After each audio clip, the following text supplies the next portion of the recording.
Apart from a few tree branches littering grounds and a fallen sight screen at the 3Ws Oval, the island's sporting facilities have been spared major damage from the passage of Hurricane Beryl.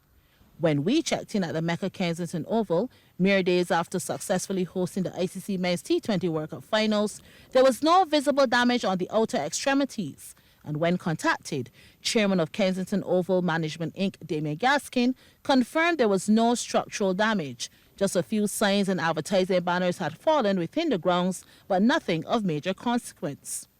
Actually, the Oval is still under the contract of the ICC, and their crews are in the process of completing the removal of their equipment and other setups that were used during the World Cup.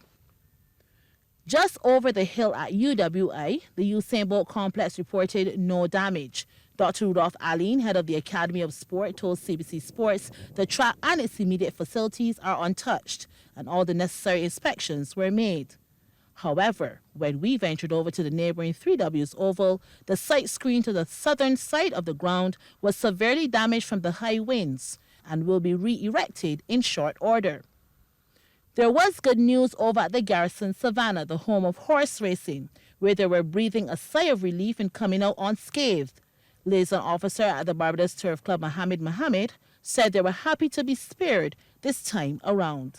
You know, we were worried after 2010 when Thomas carried the roof away, but thank God nothing so happened this time. The hurricane did not affect us in any major way. We had a few branches and so, but nothing major, no structural damage, no flooding. So we are thankful for the little rain, which helped the track, but structural damage or anything like that there, building damage, nothing of that sort. So we are very much appreciative that God has blessed us again. The Turf Club will be reopening the exercise and sand track at sunrise tomorrow. Meanwhile, the National Sports Council, who's responsible for the management of a number of the island's playing fields and pavilions, are also breathing a sigh of relief that there is no damage to report.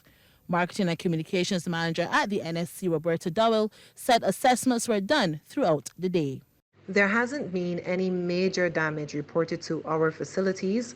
Our teams are on site making repairs to minor issues like loose poles at our Dover playing field facility and removing a tree that fell at one of our car parks at the Garfield Sobers Gymnasium. We're grateful that our facilities were able to withstand the high winds and rains that came as a result of Hurricane Beryl, which speaks to the quality of work and maintenance conducted by our staff and our service providers. Those facilities, however, that are in need of care will be dealt with accordingly to ensure that not only is there no damage to the facility, but to ensure that it doesn't pose a threat to those who live and work around those pavilions.